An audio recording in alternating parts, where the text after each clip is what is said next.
Ethan Carter parked his car at the edge of the cemetery and stepped out, feeling the cool wind brush against his face. He pulled his leather jacket tighter around himself as he looked toward the rows of graves stretching out before him. It had been 5 years since he last visited this place, and every step he took now felt heavier than the one before. Guilt weighed on him like a stone tied to his chest, pulling him down with each passing moment. The drive here had been long and quiet, filled with thoughts he tried hard to push away. Thoughts about his father, Daniel Carter, and all the moments they'd shared, or rather, the moments Ethan wished they'd shared more of. His father had always been a simple man, someone who found joy in fixing things that others thought were beyond repair.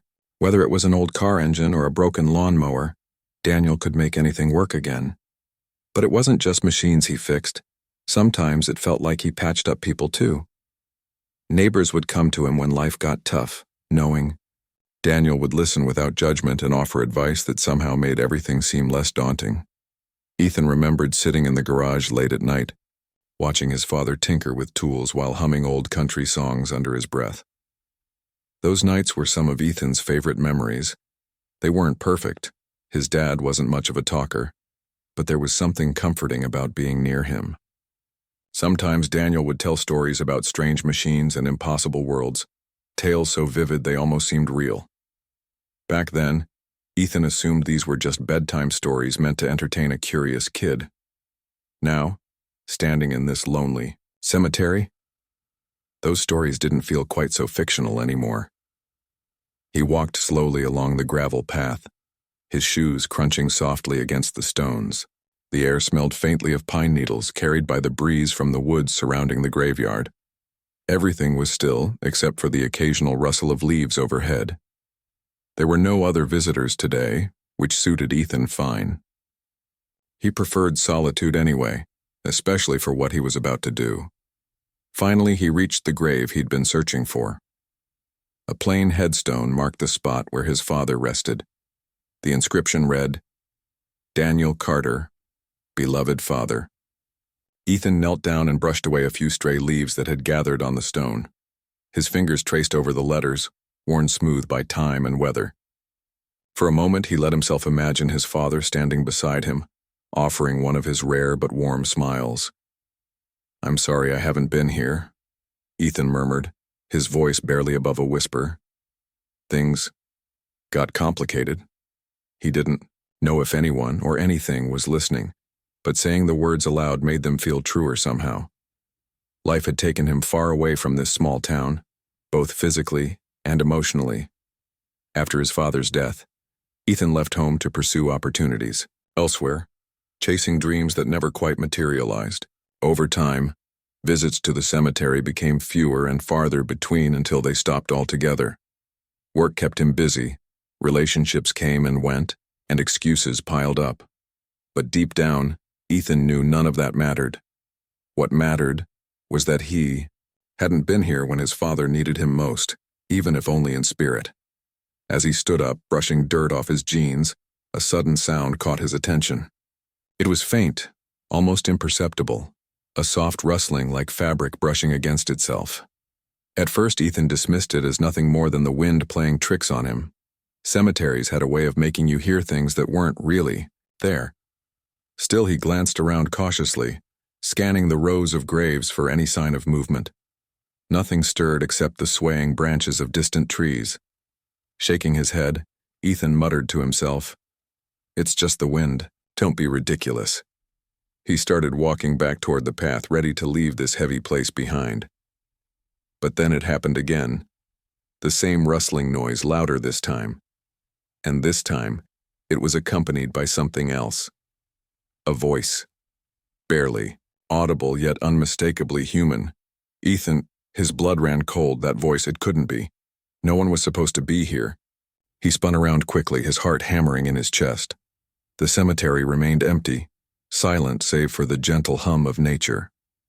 An older woman stood several rows away, placing flowers on a grave, but she was too far to have called his name. Besides, her back was turned to him. "Who's there?" Ethan shouted, his voice cracking slightly. He hated how vulnerable he sounded, but fear had already taken hold.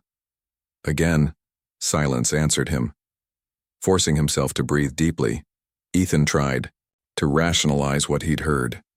Maybe it was just his imagination, fueled by guilt and nostalgia. Or maybe it was the wind carrying echoes from somewhere else entirely. Whatever it was, he decided not to dwell on it. Turning back toward the exit, he quickened his pace, eager to put this eerie experience behind him. But then the voice came, again clearer this time. Closer. Ethan, don't go. This time he froze completely, his body rigid with shock. That voice, it wasn't unfamiliar. In fact, it was hauntingly familiar. It belonged to Riley, his childhood best friend. Riley, who had vanished without a trace 15 years ago. Everyone in town had theories about what happened to her. Some said she ran away. Others whispered about darker possibilities. But no one ever found any answers.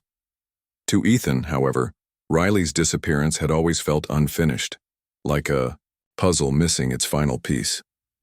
Riley, he whispered, his voice trembling.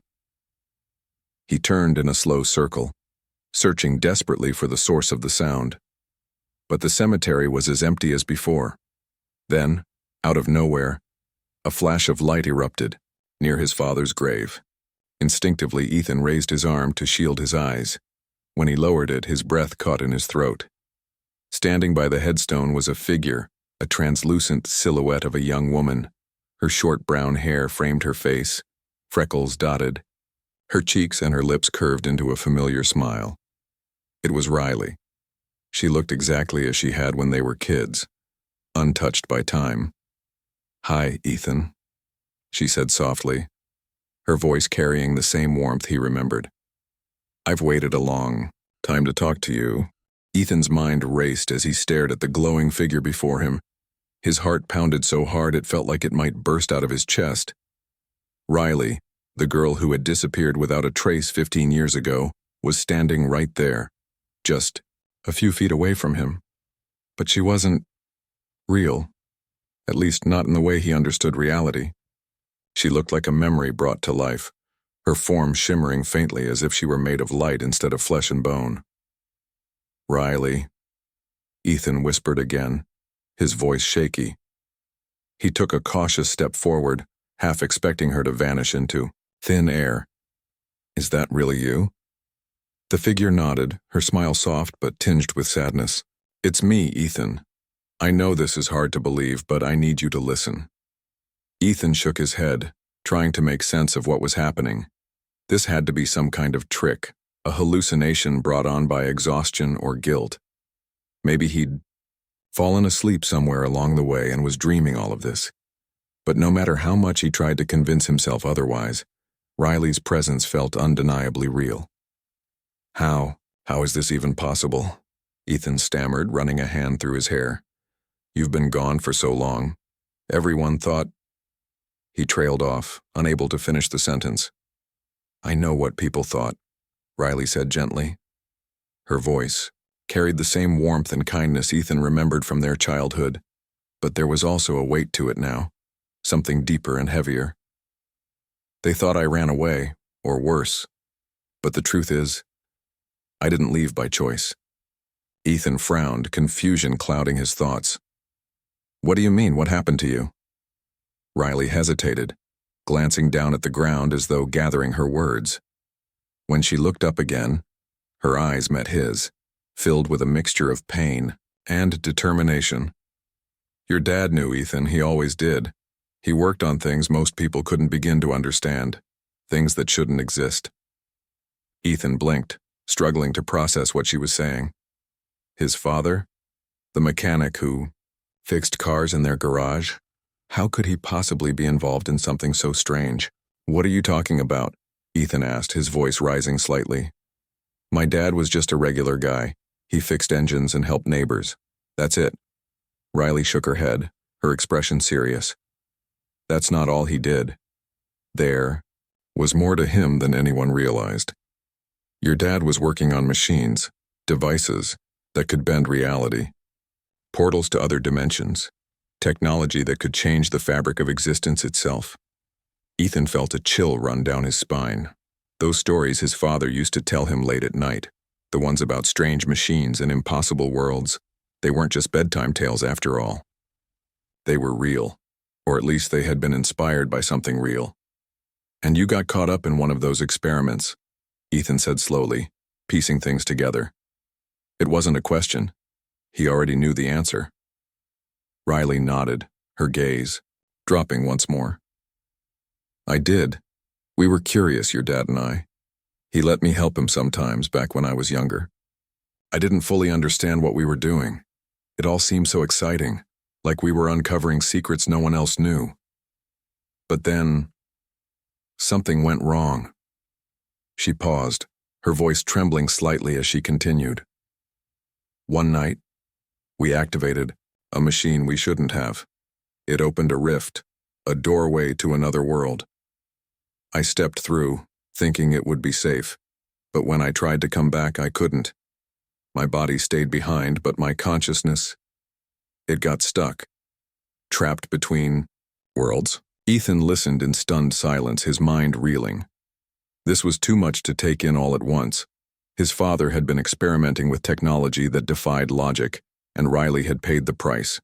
And yet, despite everything, she was here now, standing in front of him. Why are you telling me this now? Ethan asked finally, his voice barely above a whisper. Why today? Riley's smile returned, though it was tinged with both hope and sorrow. Because you're ready, Ethan. You've grown into someone strong enough to handle the truth, and because I need your help. Something's coming, something dangerous. If we don't stop it, more people will end up like me. Or worse. Ethan swallowed hard, his throat dry. The idea of facing whatever threat Riley was talking about terrified him, but at the same time, he couldn't ignore the urgency in her voice.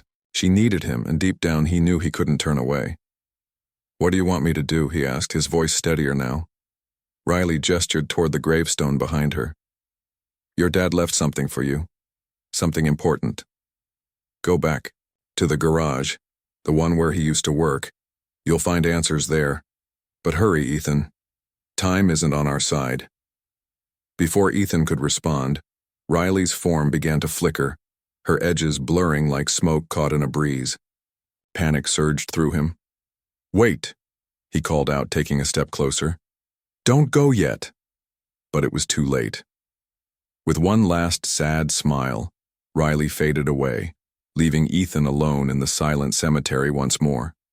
The wind picked up, rustling, the leaves around him, and for a moment everything felt eerily still. Ethan stood there for several minutes, trying to wrap his head around what had just happened. Part of him wanted to dismiss it as a dream or a trick of the mind. But the clarity of Riley's voice and the look in her eyes was impossible to ignore. Whatever was going on, it was real, and somehow he was meant to play a role in fixing. Taking a deep breath, Ethan turned and started walking back to his car. His legs felt heavy, each step dragging him further into a reality he didn't fully understand. But one thing was certain, he couldn't stay here any longer. Riley had given him a mission, and whether he liked it or not, he had to see it through, as in... He drove away from the cemetery. Ethan's thoughts drifted to his father's old garage. He hadn't set foot inside since Daniel's death, but now, it seemed like the only place that held answers. He didn't know what he would find there, or what dangers might await him, but he knew one thing for sure. His life was about to change forever. Ethan parked his car outside the old garage, his hands gripping the steering wheel tightly as he stared at the weathered building before him. It hadn't changed much since the last time he'd seen it. Peeling paint on the wooden door, rusted, hinges holding it together, and the faint smell of oil lingering in the air. But now, instead of feeling nostalgic, the sight of the garage filled him with unease. He knew what waited inside wasn't just memories of his father. It was secrets. Secrets that could change everything he thought he understood about the world. Taking a deep breath, Ethan stepped out of the car and walked to the door. His keychain still had the small brass key his father had given him years ago, though he hadn't used it in ages. Sliding the key into the lock, he turned it slowly, hearing the familiar click as the door creaked open. The interior of the garage was exactly how he remembered it, or so he thought at first glance. Tools hung neatly on the walls, and shelves were stacked with cans of motor oil and spare parts. But as Ethan stepped further inside, he noticed something different.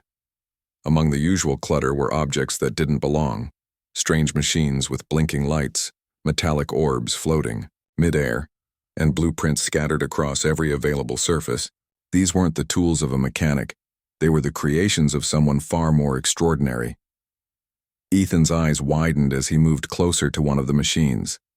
It looked like a cross between a generator and some kind of alien artifact, its surface etched with intricate patterns that glowed faintly. Hesitantly, he reached out to touch it, but a voice stopped him cold. "Don't touch that." Startled, Ethan spun around to see a woman standing in the doorway. She was younger than him, maybe in her late 20s, with sharp features and short dark hair that framed her face. Her clothes, a mix of practical workwear and high-tech accessories, suggested she was someone who spent most of her time tinkering with things others couldn't comprehend. "Who are you?" Ethan asked, his voice wary. The woman raised an eyebrow, clearly unimpressed by his defensive tone. "Clara Monroe," she said simply, stepping fully into the garage. "And you must be Ethan Carter. I've heard a lot about you." Ethan frowned, his confusion mounting. "Heard from who? My dad?" Clara nodded, walking past him to examine one of the machines. "Your father and I worked together on, well, let's call them special projects. Things that push the boundaries of science and reality. When he passed away, I promised I'd keep an eye on this place and make sure no one stumbled onto anything they weren't ready for." Ethan crossed his arms, his skepticism growing. "So you're telling me my dad wasn't just fixing cars? He was building whatever these are?" Clara smirked, gesturing toward the glowing orb behind Ethan. "That's putting it mildly. Your dad was a genius, Ethan. He saw possibilities where others only saw limits. But genius comes with risks. Some of his experiments went wrong, like the one that involved your friend Riley." At the mention of Riley's name, Ethan stiffened. "You know about her?" "I do," Clara replied, her expression softening. "She came to me after your dad died, hoping I could help bring her back completely. But the technology isn't perfect. Her consciousness is stuck between dimensions, and without the right resources, there's nothing I can do." Ethan felt a pang of guilt and frustration. "Then why am I here? What does any of this have to do with me?" Clara sighed, leaning against the workbench. "Because you're Daniel's son, and because Riley believes you're the only one who can finish what he started. There's a machine here called the Nexus Core. It has the power to stabilize dimensional rifts. If we activate it, we might be able to close the breaches causing chaos across multiple worlds. But to do that, we need solium crystals. They're rare energy sources scattered across alternate realities." Ethan shook his head, overwhelmed by the weight of what she was asking. "Alternate realities? Crystals? This sounds insane." "It is insane," Clara admitted with a shrug. "But it's also real. And if we don't act soon, the damage will spread. More people will get trapped like Riley, or worse." For a long moment, Ethan stood silently, staring at the glowing orb. Everything Clara had said sounded impossible, yet he couldn't deny the evidence in front of him. His father's stories, Riley's reappearance, the bizarre machines in the garage, it all pointed to one conclusion. The world was far stranger than he'd ever imagined. Finally, he spoke. "What do I need to do?" Clara smiled, a hint of relief crossing her face. "There's another device here, the dimensional translocator. It'll let you travel to other worlds to find the crystals. But be warned, those places aren't safe. Each reality has its own dangers, and not everyone will want to help you." Ethan nodded, his resolve hardening. Whatever lay ahead, he knew he couldn't turn back now. Riley had trusted him to fix this, and he owed it to her and to his father to try. Clara handed him a wrist-mounted gadget that looked like a hybrid between a watch and a piece of sci-fi tech. "This is the translocator. Use it to open portals. Just focus on where you want to go, and it'll take you there. Oh, and Ethan," she paused, her tone serious. "Be careful. Not everything you see will be what it seems." With that, she stepped aside, leaving Ethan alone in the garage. For a moment, he simply stood there staring at the translocator strapped to his wrist. The weight of the task ahead pressed down on him, but he pushed the fear aside. This was his chance to make things right, to honor his father's legacy and save Riley. Taking a deep breath, Ethan activated the device. A shimmering portal appeared before him, pulsating with colors that seemed to shift and dance. Beyond it, he could see glimpses of a desolate landscape, a barren wasteland bathed in perpetual twilight. Steeling himself, Ethan stepped forward, disappearing into the unknown. On the other side, the air was thick with dust and the sky glowed a sickly orange hue. Strange structures loomed in the distance, twisted remnants of buildings that looked like they'd been torn apart by some catastrophic event. Ethan's heart raced as he took in his surroundings, but he forced himself to stay focused. Somewhere, in this alien world, a solium crystal awaited him. As he began walking, Ethan realized this journey wouldn't just test his courage. It would challenge everything he thought he knew about life, death, and the boundaries of existence. But for the first time in years, he felt truly alive. Ethan knelt on the cracked, dry ground, his fingers brushing against the smooth surface of the solium crystal embedded in the earth. It pulsed gently with a soft blue light, casting an ethereal glow over the desolate wasteland around him. This was the first crystal he'd found after stepping through the portal, and already he could feel its power humming beneath his touch. But getting to it hadn't been easy.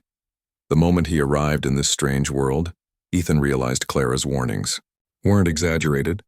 The air here was heavy and oppressive, filled with the scent of sulfur and ash. The sky above glowed a deep red like embers burning at the edge of extinction. Strange shapes moved in the distance, shadowy figures that seemed to watch him without ever coming close. He didn't know what they were, but something about them made his skin crawl. Still, none of that compared to the sheer isolation he felt. There were no signs of life, not even plants or animals. Just endless stretches of barren land and ruins that hinted at a civilization long gone.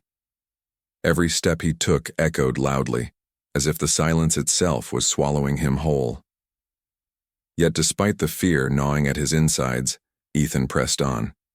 Riley's voice lingered in his mind, urging him forward, reminding him why he was here. When he finally spotted the crystal glowing faintly in the distance, relief washed over him. But reaching it wasn't simple. The closer he got, the more the environment seemed to resist him. The ground beneath his feet shifted unpredictably, threatening to trip him up. Winds howled suddenly, pushing against him like invisible hands trying to force him back.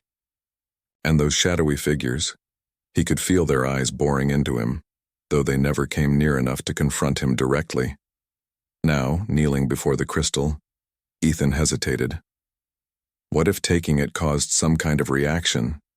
What if removing it destabilized this world even further? But then he remembered Clara's instructions. The crystals are designed to exist outside their original worlds. They won't harm anything by being removed. With that thought anchoring him, he carefully pried the crystal loose from the ground.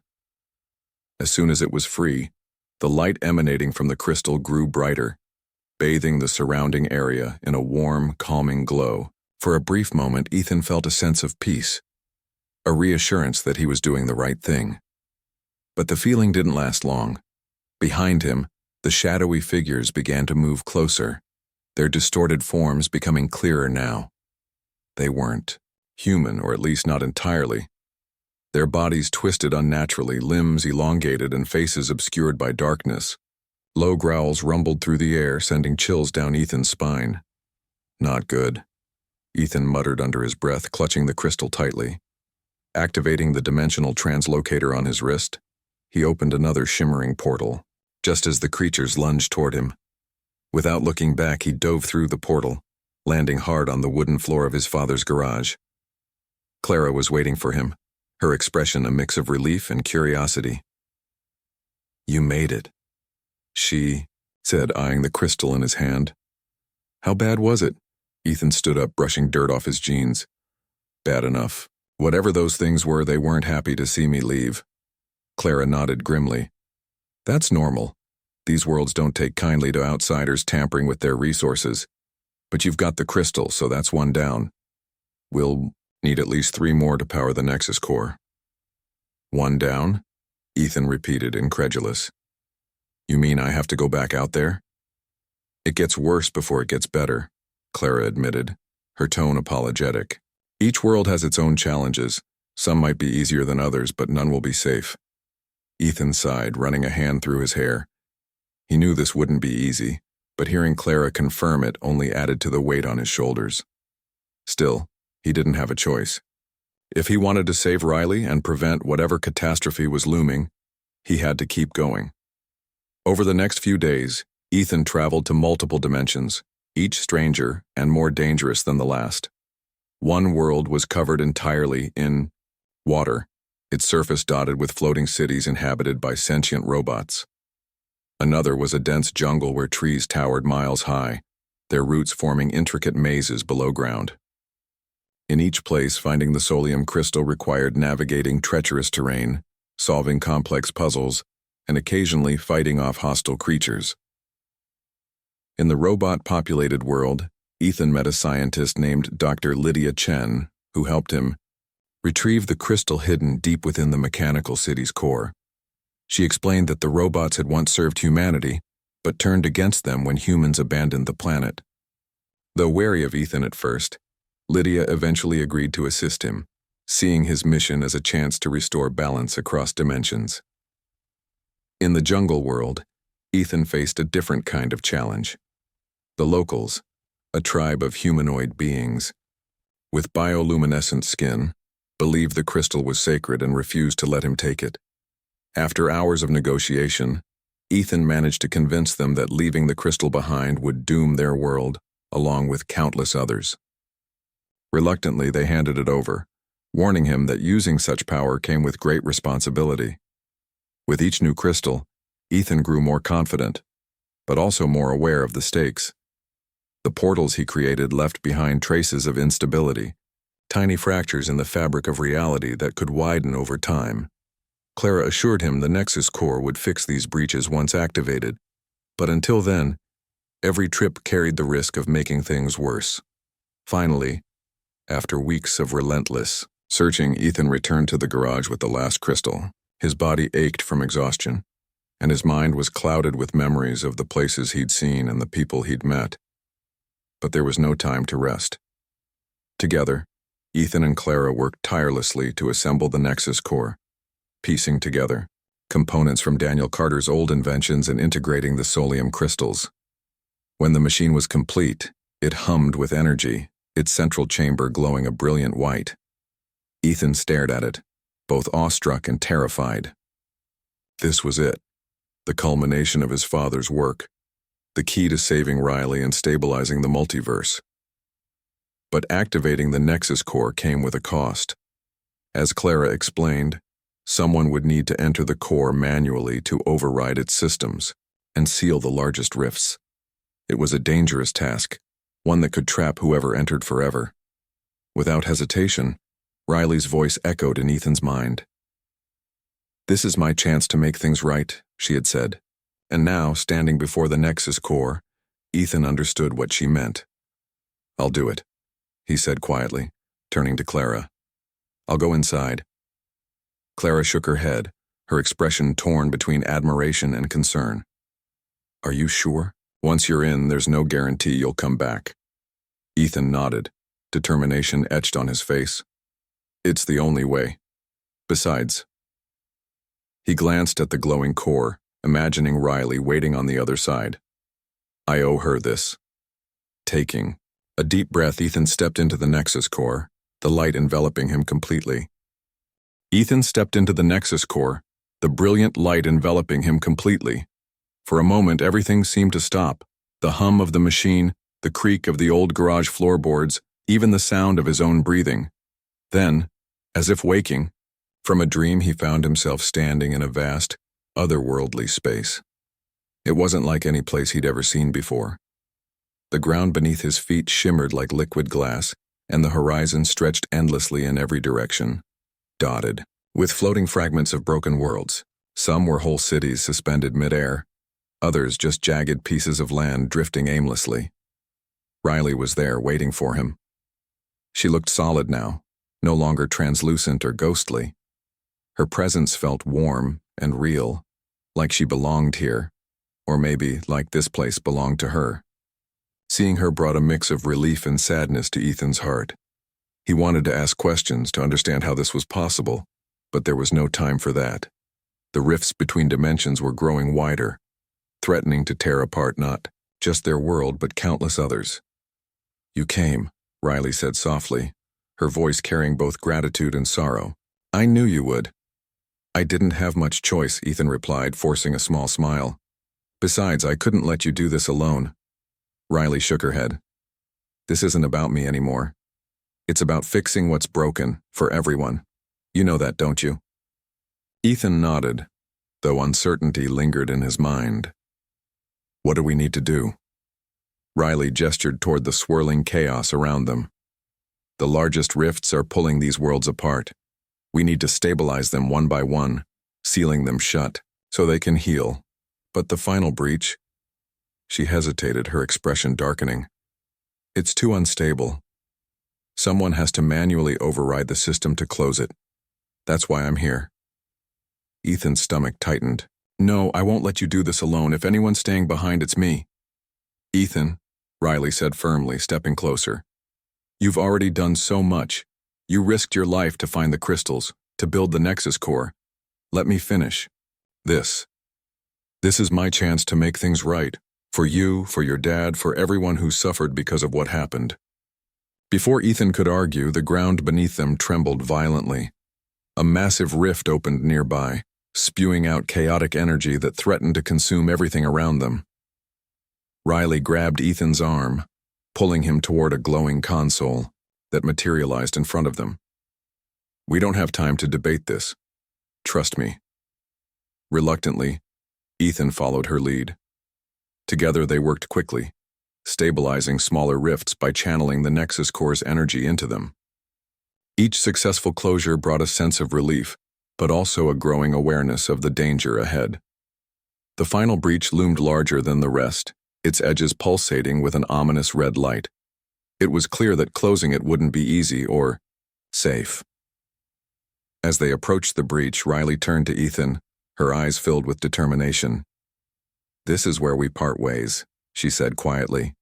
"You've done enough, Ethan. Go back to Clara. She'll help you take care of the Nexus core. Once I'm gone." "I'm not leaving you," Ethan insisted, his voice cracking slightly. "Not again." Riley smiled sadly, placing a hand on his shoulder. "You never really left me, Ethan. You kept me alive in your memories. All those years, when no one else believed I existed, that meant more to me than you'll ever know." Before Ethan could respond, Riley stepped away from him, walking toward the heart of the breach. As she moved closer, her form began to dissolve into pure light, merging with the energy of the Nexus core itself. Ethan reached out instinctively, trying to pull her back, but his hands passed through empty air. "Riley," he shouted, desperation overtaking him. "Don't do this." But Riley didn't stop. Her voice echoed around him, calm and steady. "Take care of yourself, Ethan, and tell Clara to keep pushing the boundaries, but responsibly, okay? The world needs people like you." With that, Riley vanished completely, her essence absorbed into the breach. For a moment, nothing happened. Then, with a deafening roar, the rift collapsed in on itself, sealing shut. The surrounding fragments of broken worlds began to fade, replaced by a serene silence. Ethan stood alone in the now empty expanse, his chest tight with grief and gratitude. Slowly, the light around him dimmed, and he found himself back in the garage, standing beside the Nexus core. Clara rushed to his side, her face etched with concern. "Ethan, are you okay? What happened?" He took a deep breath, struggling to find the words. "It's done," he said finally. "The breaches are sealed." Clara's eyes widened in disbelief. "And Riley?" Ethan lowered his gaze, his voice barely above a whisper. "She stayed behind to make sure it worked." For a long moment, neither of them spoke. The weight of what had just transpired hung heavy in the air. Finally, Clara placed a comforting hand on Ethan's shoulder. "She saved us all, Ethan.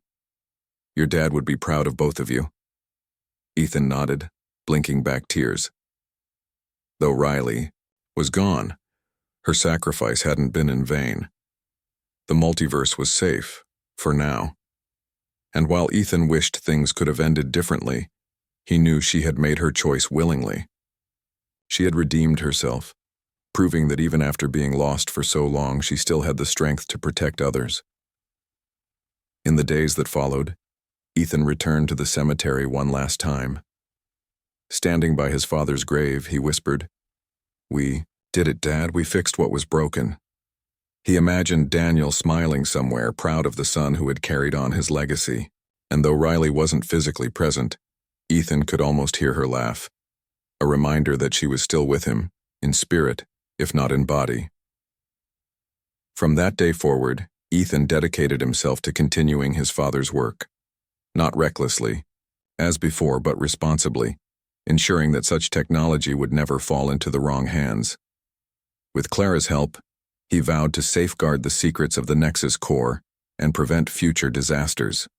Life would never be the same, but for the first time in years, Ethan felt a sense of purpose and peace.